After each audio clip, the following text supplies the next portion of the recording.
Do you want to change your life and have a better future? In this video, I'm going to show you how to do it with the power of self-discipline and consistency.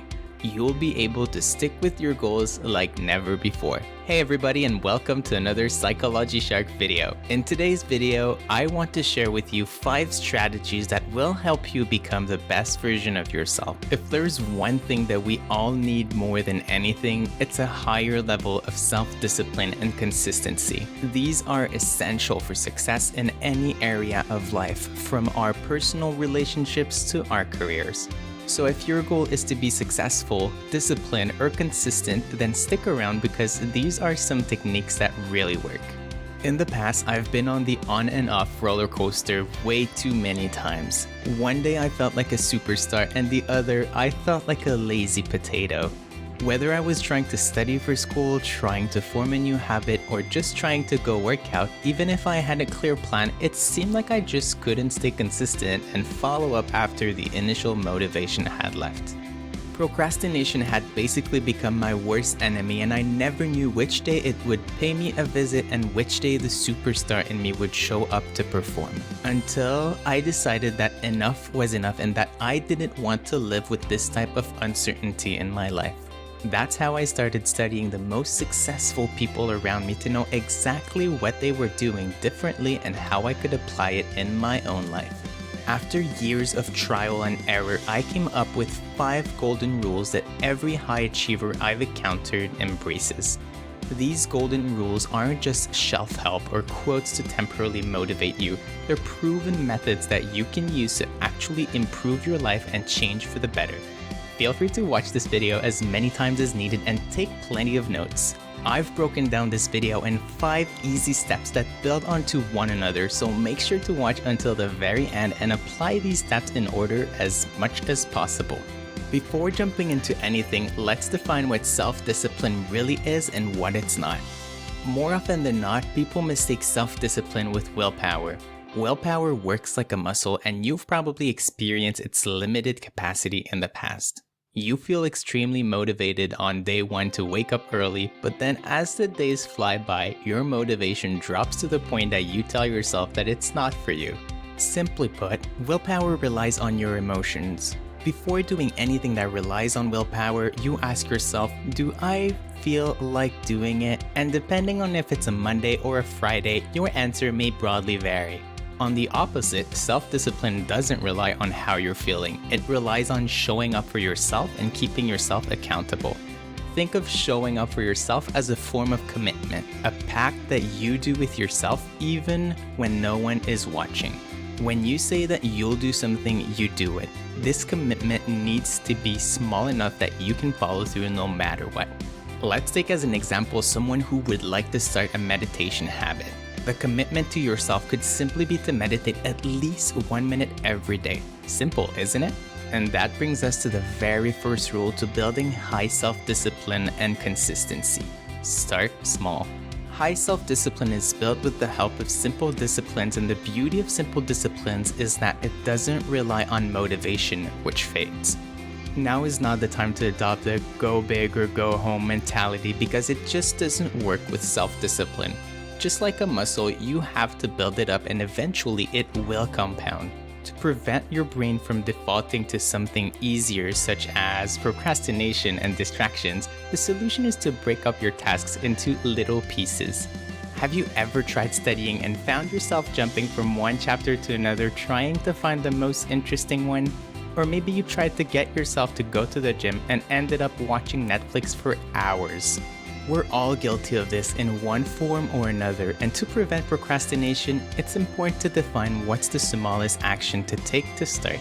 For studying, it could be reading a page instead of reading an entire chapter. And for working out, it could be putting on your workout clothes. You need to be able to track your goals by creating some smaller milestones. First, aim to lose 1 pound, then 5, then 10. It's the process that keeps you motivated, not the end goal.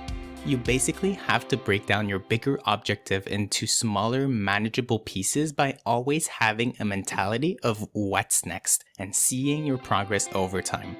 The second rule is to remove distractions and temptations. Distractions have become second nature to most of us. We live with them every day, but very few of us are actually aware of how much these distractions are costing us. Multitasking has become the norm and even a requirement for some jobs, but when you stop to look at some studies, it has been proven that multitasking is nothing more than splitting your attention. So instead of being able to fire away through our tasks like a magnifying glass would do when you expose it to the sun, we split the focus. Instead of multitasking, try unitasking or batching your tasks by subjects to prevent switching back and forth between tasks.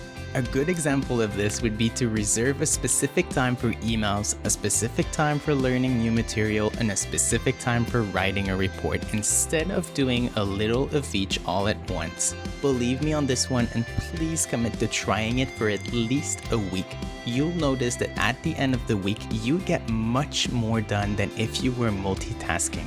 The third rule is to not wait until you feel like it. As mentioned previously, one of the most common pitfalls is to think that you have to feel like it to do something. This myth has been debunked and popularized by Mel Robbins, who brilliantly explains that our brain is not meant to be productive, but is rather meant to seek instant gratifications and rewards. Now that's not very useful, and it's completely the opposite of what we're trying to do with the help of self-discipline. So what should you do? Use the 5 seconds rule. The 5 seconds rule is extremely simple to use and has been proven to work for hundreds of thousands of people in all areas of life. Here's how it works. Before letting your brain tell you that it feels like doing something or doesn't feel like it, snap out of it by counting down 5, 4, 3, 2, 1. Personally, what has helped me turn the 5 seconds rule into a powerful productivity tool is to have reminders and flashcards easily visible at my place in every single room. Whenever I start feeling or not feeling something, I count down and visualize a racer getting ready for the go signal. If you got this far, then I'm guessing this video has proven helpful to you, so make sure to click on the like button to help us reach the top so that other people can benefit from these strategies. Also, if you can think of anyone that might need this information, click that share button. The fourth rule is to always keep in mind your vision. It's said that the pain of discipline is far less than the pain of regrets. Setting yourself up for success by tapping into the most essential thing, which is your vision, will 10x your speed to reach incredibly high self-discipline levels.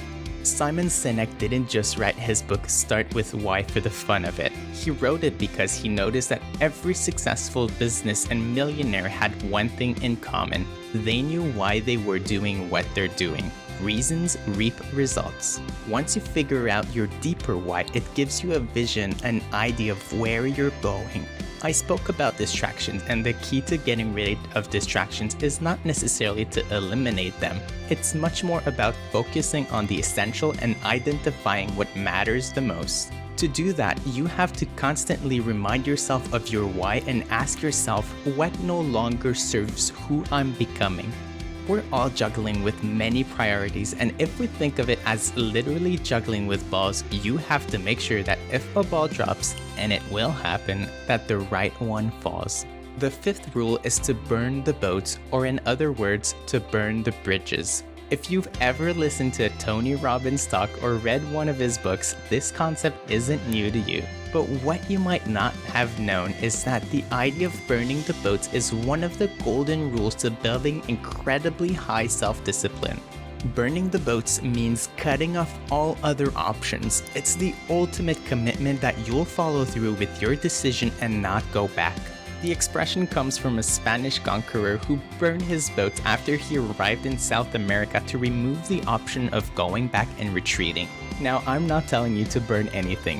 What I'm trying to say is that you need to remove whatever safety net you have in your life. If you've become comfortable with your parents backing you up financially or your work as a source of income to the point that it now prevents you from working on your projects, it might be time to set yourself an ultimatum and commit to your bigger goals. This is the blueprint for getting things done. If you want to achieve great things faster and have a bigger impact, I've put together a few resources for you. They are what made it so easy for me to get everything accomplished without any trial or error necessary. Click on my link in the description now if that's something you need. Well, that's it everyone. Have fun while applying these rules and practice every day to quickly turn these practices into habits.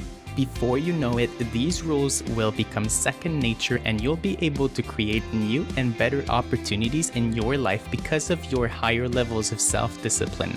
Best of all, you won't feel bad if one day you fall off the train because you'll know that you have the power within you to get back on track.